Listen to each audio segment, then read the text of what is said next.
Olá pessoal, tudo bem com vocês? Meu nome é Lucas, este é o Diário de Leitura e hoje eu vim aqui falar a respeito de Mrs. Dalloway da Virginia Woolf. Comprando Mrs. Dalloway ou qualquer outro livro através do link abaixo da Amazon, você ajudará o canal. Mrs. Dalloway é um livro que eu tenho há bastante tempo na estante, mas que não fazia parte de nenhum plano de leitura do curto ou médio prazo. Eu pretendia sim lê-lo por ser um clássico da literatura e por já tê-lo na minha estante, mas não tinha nenhum plano de quando isso aconteceria. Até que eu estava andando a esmo pela minha estante à procura da próxima leitura e, como muitas vezes acontece e sempre de modo muito bem sucedido, eu comecei a ler Mrs. Dalloway e o romance me prendeu e eu não consegui mais largar. Eu imaginava pelos vários comentários que já ouvi a respeito do livro que eu provavelmente não fosse desgostar, mas também não imaginava que eu gostaria tanto como eu gostei. Eu tinha algumas reservas quanto à forma, pois muitas pessoas diziam que a forma deste livro atrapalhava a sua leitura, tornava a leitura truncada, enfim, atrapalhava toda a experiência e o prazer que poderiam advir da obra. Mas para minha surpresa foi justamente a forma o que mais me encantou neste livro. E ao dizer isso eu não quero dizer que o livro não tenha conteúdo, muito pelo contrário. Eu acho que este é um caso em que a forma está tão intrinsecamente ligada a este conteúdo que ela não poderia falar sobre uma outra coisa, nem o seu conteúdo poderia ser expresso de uma outra forma que não esta. Muitas vezes, com romances modernistas, sentimos a sensação de que a forma está atrapalhando a história que é contada e que, se ela tivesse sido posta de lado e adotado um formato mais tradicional, aproveitaríamos muito mais da narrativa. Este não é em absoluto o caso de Mrs. Dalloway. Mrs. Dalloway, como já disse, é um livro que só poderia ser contado desta forma, com este fluxo de consciência, com esse discurso indireto livre que a Virginia Woolf dominou tão bem aqui. Eu também pensava, e foi uma surpresa,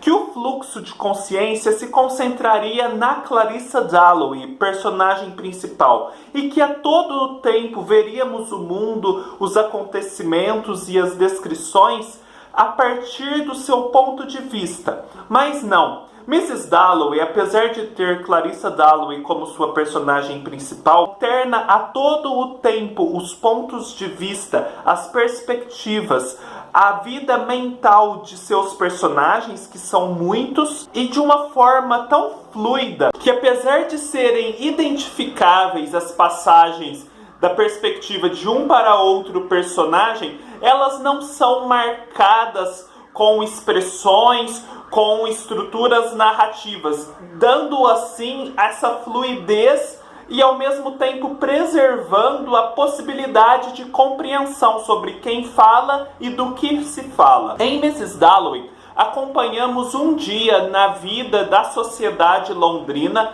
que está em torno de Clarissa Dalloway. Clarissa Dalloway é uma dama desta sociedade, casada com um parlamentar britânico e que decide naquele dia dar uma festa à noite. E, pela manhã, decide ela mesma sair para comprar flores, portanto, que adornarão esta festa. Ao sair de casa para ir comprar estas flores, Clarissa Dalloway entra naquele fluxo de vida que é a cidade londrina, agitada, cheia de gente, e, portanto, todos esses elementos despertam nela várias memórias, várias sensações, várias reflexões.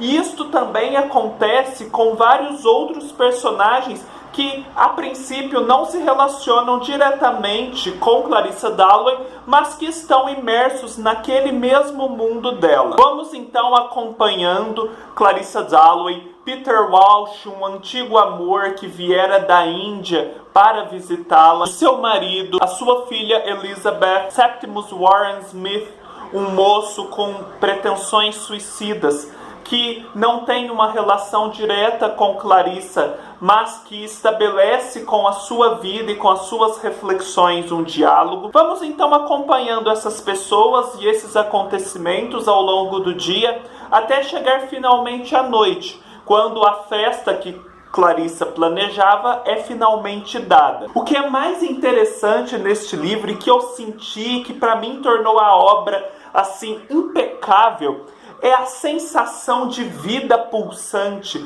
da vida urbana, do encontro entre pessoas que ele transmite. E também é como se os raios do sol perpassassem toda essa narrativa. Eu tinha a nítida sensação de que o sol brilhava, de que estávamos num dia fresco em Londres, o sol muito brilhante, o azul do céu muito destacado. Eu acho que a capacidade da Virginia Woolf em transmitir essa sensação sem recorrer à descrição, mas apenas pela narrativa dos acontecimentos e das sensações e das reflexões das pessoas que estavam nele submersos, é incrível, torna esta obra uma obra-prima. Vários romances em que é contada a história de forma tradicional, sob o ponto de vista de um narrador impessoal ou mesmo em primeira pessoa, há meio que um distanciamento desse narrador em relação à história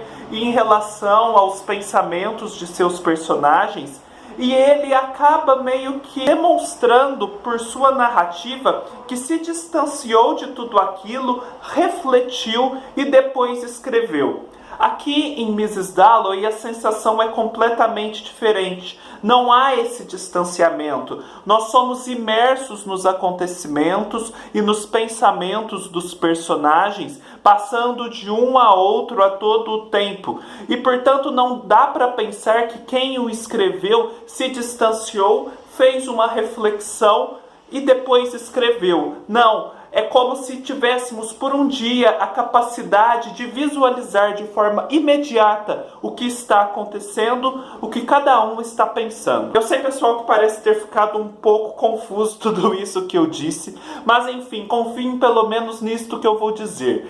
Mrs. Dalloway é uma obra-prima que merece ser lida e cuja forma não é um obstáculo para a leitura, mas justamente o seu maior trunfo. Fica, portanto, a dica. Deixem aqui nos comentários o que acharam desta obra, se a leram, e o que acham também de outras obras da Virginia Woolf. Se inscrevam no canal se ainda não são inscritos. Me sigam pelo Scoob, pelo Instagram, pelo Facebook e pelo Snapchat. Todos os links estarão aqui embaixo. Conheçam mais sobre esta obra e a comprem através do link abaixo da Amazon. E nos vemos numa próxima oportunidade. Até mais!